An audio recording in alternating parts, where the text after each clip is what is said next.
시청자와의 깊이 있는 소통, 리얼 비평 탐나는 TV. 오늘도 시청자를 대표해 MBC 프로그램을 입체적으로 분석해 주실 패널들과 함께합니다. 첫 코너는 한 주간 시청자들이 관심을 가졌던 MBC 이슈들을 뽑아서 확인해보는 시청자 픽 시간입니다. 키워드 보시죠. 독도, 쉼표, 후유증. 먼저 쉼표부터 확인해 보겠습니다. 자, 오늘 같은 토요일 오전에 아주 잘 어울리는 그런 단어가 아닌가 싶은데요. 어떤 프로그램에서 등장했습니까? 네, 2월 21일 방송된 놀면 뭐하니 관련 키워드입니다. 이날은 쉼표 클럽 회원들과 함께한 애프터 설날 특집이 전해졌는데요.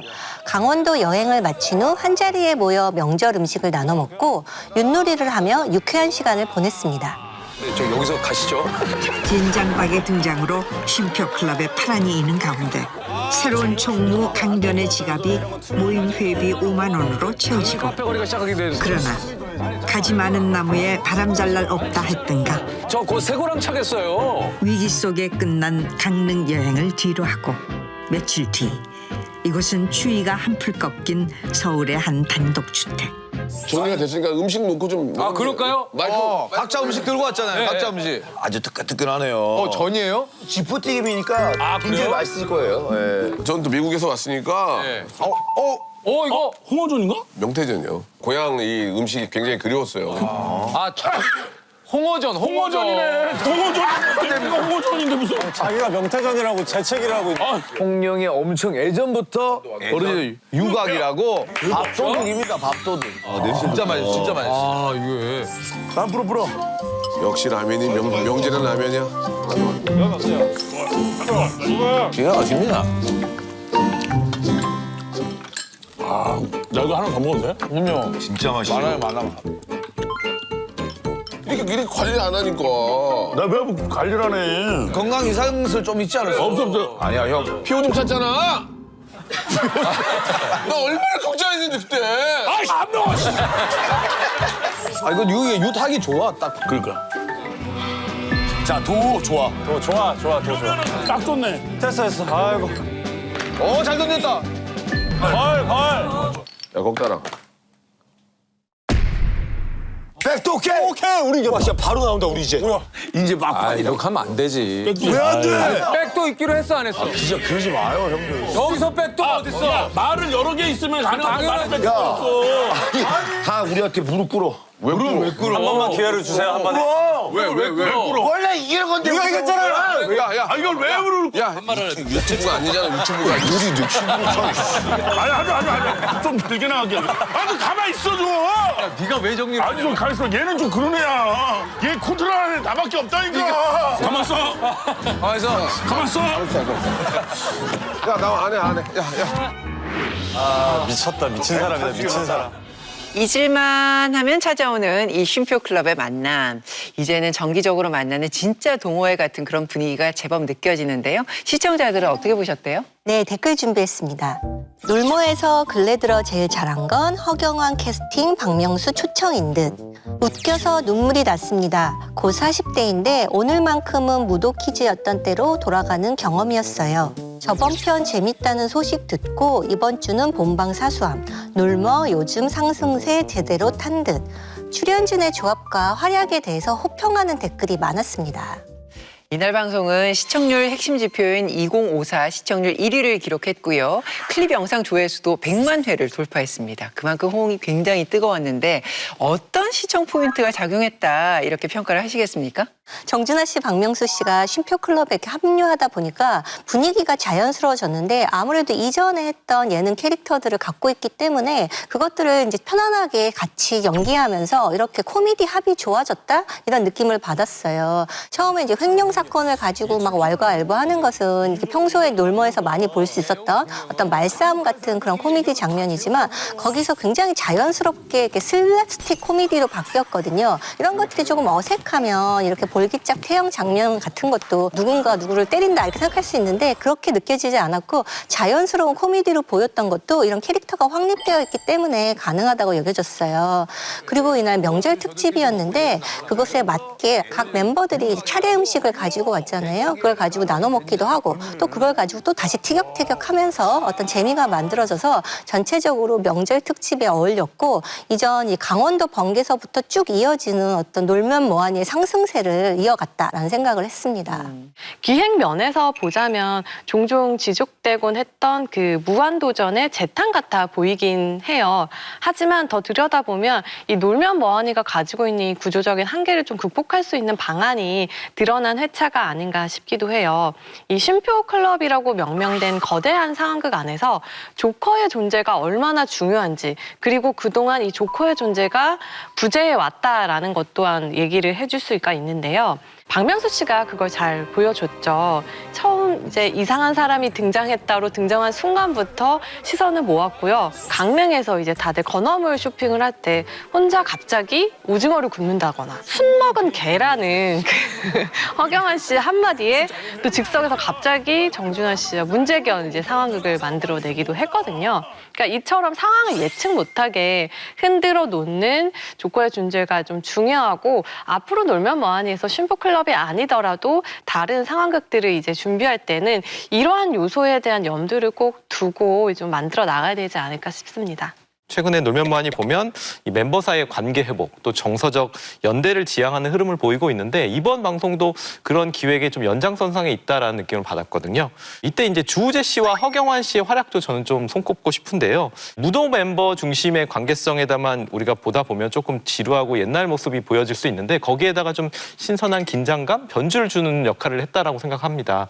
예를 들면 이제 식사하는 장면에서 박명수 씨가 주우재 씨가 이제 근처에서 물을 가져가니까 꼬마야 물 좀 줘. 라고 이렇게 얘기를 하거든요. 그 부분에 대해서 이제 주우재 씨 특유의 차가운 느낌 있죠. 물병째 갖다 주는. 그러면서 이제 박명수 씨가 혼자 좀 당황하게 하는 모습.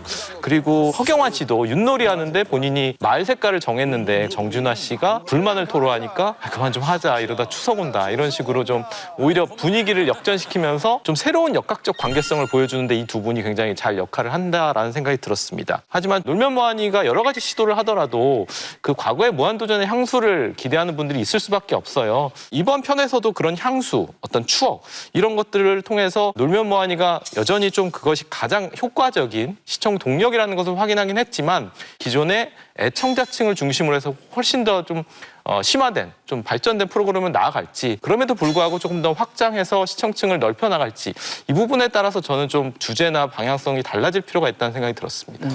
자, 다음으로 확인해 볼 키워드는요. 한국에서 가장 먼저 해가 뜨는 섬 독도입니다. 어떤 방송에서 다뤄졌습니까? 네, 2월 23일 방송된 독도 지오그래픽 관련 키워드입니다.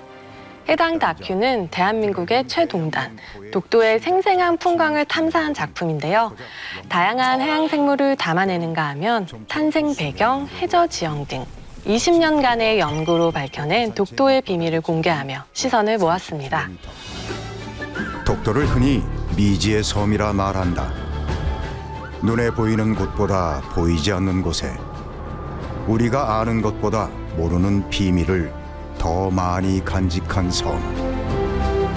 독도가 어떻게 탄생했는지를 알려면 먼저 동해가 형성된 과정을 살펴봐야 한다. 원래 일본은 한반도와 함께 동아시아 대륙에 붙어 있었다. 약 2300만 년 전 한반도 북동부에서 격렬한 지각운동이 일어났고 약 1800만 년 전 일본이 대륙에서 떨어져 나가기 시작했다.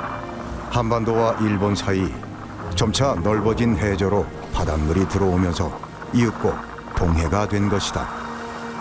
동해가 제 모습을 거의 갖춘 1000만 년 전 해저 지각 밑에는 마그마가 끓고 있었다. 약 460만 년 전쯤 펄펄 끓던 마그마가 해저면을 뚫고 올라와 용암 분출이 거듭됐고 용암이 굳고 쌓이기를 반복하면서 해산의 몸집이 커지고 키도 높아졌다. 대기 중에서 수차례 폭발이 더해진 후 마침내 거대한 화산체 독도가 탄생했다. 바닷물에 가려진 독도 화산체는 독도 연구의 주요 주제지만 인간의 힘만으론 접근이 불가능한 공간. 첨단 과학기술이 그 막막하던 모습을 생생하게 펼쳐놓는다. 대표적 연구 장비가 다중음향 측심기다. 이는 음파를 활용한 기술인데 운항 중 다중음향 신호를 발사하고 이를 다시 수신함으로써 수심과 지형 정보를 얻는다. 이를 토대로 독도 해저 지형을 눈으로 보듯 그려볼 수 있다. 수심 약 2,100m에 있는 독도 화산체 밑바닥의 지름은 약 30km. 이 기저부의 면적은 여의도의 240배로 약 707제곱킬로미터나 된다. 눈에 보이는 풍경만으론 독도 화산체가 얼마나 거대한지 감을 잡기조차 어렵다.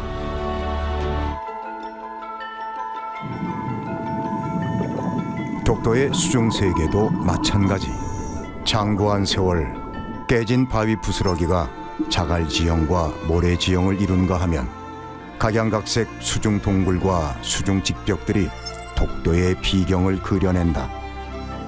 화산이 탄생시킨 독도는 바위의 숭숭난 구멍과 갈라진 틈이 많다. 그 모든 자리가 다양한 해양 생물들의 집터가 된다. 여름이 이제 고수월이 되면 완전히 제주도를 점점 닮아가는 것처럼 종조석이 바뀝니다. 자리도만 보면은 제주 울릉도 독도까지는 아주 유사한 그 수중 경관을 가지고 있고, 거대한 화산체였던 독도를 깎고 무너뜨린 침식과 붕괴 작용이 지금도 광범위하게 진행 중이다. 언젠간 독도의 이 모습을 볼 수 없을지도 모를 일. 독도의 숨겨진 가치를 밝히는 노력을 더 뜨겁게 이어가야 한다. 독도 지오그래픽은 지난해 광복 80주년과 독도 이용법 제정 20주년을 맞아서 포항 MBC가 제작한 다큐멘터리입니다. 이번 네트워크 특선을 통해서 더 많은 시청자들께 선보여졌는데요. 수많은 어종과 산호로 가득 차 있는 그 모습을 보면서 독도를 왜 보물섬이라고 부르는지 많은 분들이 이해하셨을 것 같습니다. 첨단 기술로 들여다봤던 독도, 위원님들은 어떤 감상평을 남기시겠습니까? 방송에서도 드러났지만 기상 같은 이유들 때문에 독도에 좀 다가가기 어려운 부분들도 있어서 좀 익숙하지만 낯선 섬이라는 그런 이미지를 가지고 있어요. 저는 이날 방송이 이런 인식의 간극을 조금 메우는 것이 궁극적인 목표였다는 생각이 들고, 그 부분에 있어서는 일정 부분 성공했다라고 봅니다.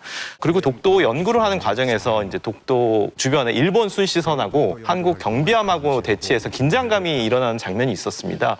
그 과정에서 경고 방송을 하는데 일본 순시함은 일본어로 경고 방송을 하고 한국 경비함은 영어로 경고 방송을 하더라고요.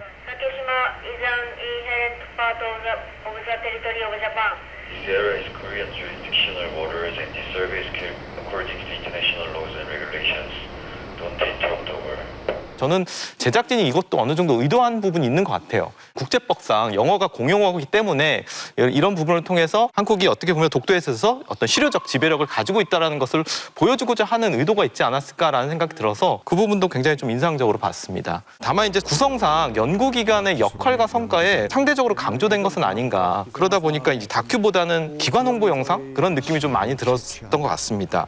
제목이 지오그래픽이라면 조금 더 독도의 어떤 생태적 가치? 이런 부분에 대해서 서사에 좀 중심을 두고 그 맥락 속에서 이 연구진들의 또 기관의 이야기가 자연스럽게 녹아났다면 더 균형감 있지 않았을까라는 생각은 들었습니다. 심해용 다중음향 측심기 통해 가지고 해저 지형도를 좀 그린다든지 아니면 드론을 통해서 이제 이 독도를 촬영을 하고 3D 영상으로 구현하는 장면들 보면은 기술적인 설명들이 너무 많이 나와서 어려웠던 부분들은 분명 있었던 것 같아요. 근데 또 한편으로 저는 어떤 생각이 들었냐면은 이런 이 기술과 연구적인 측면에서 이 독도를 또 다룸으로써 우리나라의 연구진들이 얼마나 전문적인 지식과 기술을 바탕으로 이 독도를 연구하고 분석하고 있는지를 시청자들에게 전달한 측면은 좀 있지 않았을까라는 생각 해봤고요.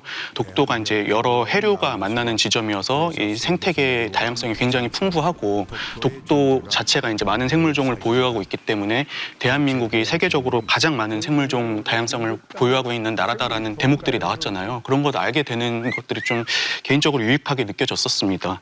이번 다큐멘터리가 이 독도의 진가를 보여줌으로써 시청자들에게 왜 우리가 독도를 소중히 하고 또 지켜야만 되는지 그런 거를 좀 되새기게 하는 의미를 가졌다고 평가하고 싶습니다. 제가 가장 흥미로웠던 부분은 AI 기술을 활용해서 실가면 콘텐츠를 제작 중이다라는 점이었어요. 독도를 담은 영상 자체를 하나의 K 콘텐츠로 보고 이것을 전 세계에 알리는 것 또한 독도를 영유권 분쟁 지역으로 만들려는 일본에 대항하는 굉장히 효과적인 방법일 수 있겠다라는 생각이 들었고요. 이번 다큐에서 가장 중요하다라고 할 수 있는 점은 왜 우리가 이러한 독도에 대한 좀 다소 어렵고 학문적으로 느껴질 수 있는 정보들을 알아야 되고 왜 이 연구에 우리의 세금을 들여야 하는가에 대해서 시청자들의 동의를 얻는 것일 거예요. 사회적인 측면과 자연적인 측면 이게 굉장히 잘 맞아 떨어질 때 거기에 대한 동의도 이제 나올 수 있을 텐데 제가 아쉬웠던 부분도 바로 그 부분이었어요. 영토 주권을 위해서 자원적인 측면을 위해서 미래를 위한 작업이다라고 이제 연구원분이 얘기를 하시기는 하는데 누군가 한 명의 말이 아니라 다큐멘터리 전체에서 좀 제시가 되었더라면 어땠을까 하는 아쉬움이 남기도 했습니다. 네, 마지막 키워드 후유증 보겠습니다. 이동수 의원이 준비하셨죠? 네, 2월 22일 방송된 탐사기획 스트레이트 관련 키워드입니다. 이날은 독재 정권 시절 자행됐던 잔혹한 고문의 실상을 되돌아봤는데요. 최근 이해찬 전 총리가 별세하며 그가 겪었던 고문 후유증이 다시금 주목받는 가운데 국가폭력의 실태와 그 위험성을 조명했습니다. 너무나도 갑작스럽게 맞이한 죽음. 동지와 선후배들은 그의 부재를 받아들이기가 쉽지 않았습니다. 1970년대 유신 독재에 이어 전두환의 폭압에 맞서 민주화 운동에 몸담았고 제도권 정치에 뛰어들어서는 민주정당과 민주정부 건설에 앞장섰던 삶. 오래전부터 극도로 몸이 쇠약해졌고 73살이라는 비교적 젊은 나이에 생을 마감하면서 젊은 시절 그가 군사정권에서 당했던 혹독한 고문 피해가 다시 주목을 받았습니다. 그는 회고록에서 고춧가루 고문을 당했고 하도 맞아서 이해찬이 죽었다는 흉한 소문이 났었다고 당시 상황을 설명했습니다. 반독재, 반유신 투쟁에 앞장서던 그는 1974년 전국 민주청년 학생총연맹, 이른바 민청학년 사건으로 투옥됐습니다. 당시 박정희 정권은 반유신 투쟁을 하던 민청학년이 공산주의자들의 배후 조정을 받아 정부를 전복하고 노농 정권을 수립하려는 국가 변란을 기획했다고 조작했습니다. 조작 수사가 가능했던 건 가혹한 고문이 있었기 때문이었습니다. 이 전 총리 역시 민청학년 주동자로 수배받던 이철, 유인태의 행적을 추궁당하면서 고문을 피할 수 없었습니다. 흔히 수사관들이 하는 얘기가 너 하나 죽이는 거는 저 휴전선 근처에 가서 그 월북하려고 그러다가 총 맞았다고 하면은 깜짝같이 그냥. 그리고 또 다른 군사독재 정권과의 싸움이 시작됐습니다. 당시 전두환 신군부는 김대중 전 대통령이 북한의 사주를 받아 광주 5.18 민주화 운동을 배후 조종해 내란을 획책했다는 이른바 김대중 내란 음모 사건을 조작했습니다. 그들이 원하는 수사 결과를 얻기 위해 중앙정보부 그리고 합동수사본부는 무자비한 폭행과 고문을 가했습니다.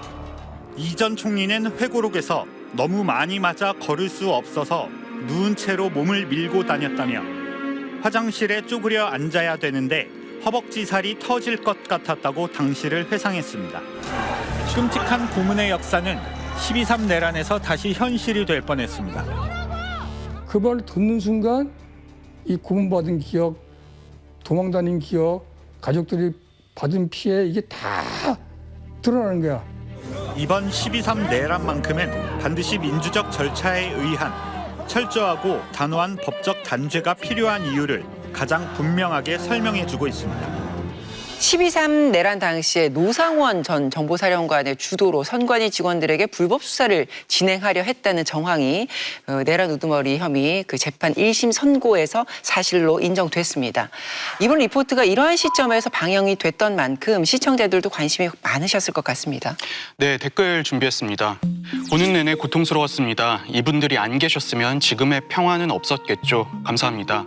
과거의 상처를 회상하는 데 그치지 않고 현재와 미래의 과제로 끌어오는 구성이 인상적이네요. 날카로운 비판과 함께 민주화를 위해 희생하신 분들을 재조명해 주셔서 감사합니다. 대한민국의 민주주의가 앞으로 더 견고해지고 발전하길 바랍니다. 과거의 상처가 되풀이되지 않도록 민주주의를 더 단단히 다져가자는 목소리가 이어졌습니다. 스트레이트는 2024년 12월 계엄 당시 상황부터 내란죄 수사 과정, 그리고 탄핵 심판, 그리고 판결에 이르기까지 약 1년 2개월 동안 관련 내용을 꾸준히 추적해 왔습니다. 자, 이번 보도가 어떤 시사점을 남겼다고 평가하십니까? 이날 방송의 구성이 전체적으로 기획적이라는 느낌이 들었는데요. 일부에서는 12.3 내란 재판 1심 결과를 보도하면서 판결의 합당성에 대해서 비판적으로 점검했고, 또 내란 직후에 야당 인사들의 발언을 조망했어요. 이후에 2부를 이제 이해찬 전 청리의 별세 소식과 고문 관련 내용으로 기획을 했는데요. 사실 이게 12.3 내란이 만약에 그 뜻대로 이루어졌다면 우리 국민이 다시 겪었을지도 모르는 무서운 현실을 다시 상기시키는 효과가 있었잖아요. 또한 이제 2부에서 고문 방식이나 역사에 대한 묘사가 생생하게 보여졌는데요. 당시 군사 정권이 얼마나 비인도적이고 잔혹했는지를 명확하게 전달하는 동시에 이 민주화 운동으로 억압을 겪은 사람들에게는 12.3 내란 음모가 국가폭력의 공포를 재생하는 그런 사건이었다. 그렇기 때문에 이것을 더 엄중하게 처단해야 된다라는 그런 어떤 메시지를 강하게 전달할 수가 있었죠. 그렇기 때문에 앞으로도 일어날 그럴 수 있는 내란 재판에 대해서 우리 국민의 힘이 너무 중요하고 국민의 시선이 중요하고 민주주의를 수호해 나가야겠다라는 그런 각오를 다지게 한 방송이 아니었나 싶습니다. 이해찬 전 총리 별세를 계기로 고인의 사망 원인으로 지목됐던 이 고문 후유증에 대해서 한번 짚어보고, 또 군사 독재 시절 그 고문의 역사에 대해서 다시 한번 이렇게 되돌아본 점은 저는 분명 의미 있었다고 생각을 하고요. 고문의 비인간성 이런 것들을 저는 그 시대를 경험한 세대가 아님에도 좀 어렴풋이나마 좀 느낄 수 있었던 것 같고, 그래서 이제 그런 역사가 다시는 반복돼서는 안 된다는 교훈을 시청자들에게 전달한 측면은 있는 것 같습니다. 근데 다만 방송에서 12.3 내란이 고문의 공포를 다시 일깨웠다라고 얘기를 했는데, 그럼 이제 12.3 내란이 왜 이제 고문의 이 공포를 일깨웠는지 그 부분에 대해서 좀 심층적으로 다뤘어야 된다고 생각을 해요. 근데 방송의 대부분은 민주화운동 시절의 그 내용들이었고, 12.3 내란과 관련해서는 서류 하나 보여주는 게 전부였거든요. 그것도 기존의 언론에서 보도된 내용이랑 크게 다를 게 없어서 이 부분에서 저는 아쉬움이 많이 남았었고요. 최근에 스트레이트 보면은 12.3 내란이나 뭐 특검 관련한 주제 비중이 너무 많다는 생각이 들어요. 물론 이러한 구성이 이제 시청층의 니즈를 반영한 결과일 수도 있지만은 탐사보도 프로그램의 어떤 취지에 걸맞게 억울한 사회적 약자들의 이야기를 많이 들어주는 그런 주제들도 다뤘으면 하는 바람입니다. 이날 방송을 보면 이 고문 상황에 대해서, 그리고 고문 피해자들의 과거의 이야기들이 굉장히 많이 나와요. 그런데 이게 자칫 조금 자극적이고 선정적으로 재현이 될 수 있는데, 이 부분에 있어서 저는 스트레이트가 좀 잘 중심을 잡은 것 같아요. 절제된 인터뷰 구성을 가져감으로써 자극성보다는 좀 공공성에 초점을 둔 점이 돋보였고요. 또 그 과정에서 좀 객관적 자료를 통해서 이 고문이 개인의 인권을 침해하는 것을 넘어서서 이 우리나라 사법 정의와 또 민주주의의 질서를 훼손했다는 점도 잘 상기시키지 않았나 싶습니다. 예를 들면 이제 과거에 이런 고문으로 조작된 증거를 통해서 유죄가 선고됐다가 나중에 재심에서 무죄로 판명이 난 경우가 이제 100건 이상이 이제 알려진 것만 그렇다는 거잖아요. 이런 사실을 통해서 이제 고문이 어떻게 보면 당시 어떤 소수의 일탈이 아니라 당시 수사와 어떤 통치 체제에서 뭐 구조적으로 정말 활용되었던 어떤 수단이었음을 잘 증명하지 않았나라는 생각도 듭니다. 저는 이날 보도가 전하고자 했던 메시지는 1987년 민주화 이후에 우리나라에서 사라졌다라고 믿었던 이 국가폭력의 역사가 반복될 뻔했다라는 그런 위험성에 대한 분명한 경고였다라고 생각하고요. 이런 반인권적 행위가 앞으로 반복되지 않도록 스트레이트가 좀 지속적으로 취재해주고 공론화해 주시기를 부탁드리겠습니다. 말씀하신 것처럼 이번 보도는 언뜻 결론이 나버린 것처럼 보이는 12.3 내란의 심각성을 다시 한번 짚고 더 명확한 단죄가 필요하다, 이 부분을 강조했습니다. 앞으로도 스트레이트만의 끈질긴 취재력으로 사회적 관심이 필요한 사안들을 끝까지 다뤄주길 바라겠습니다.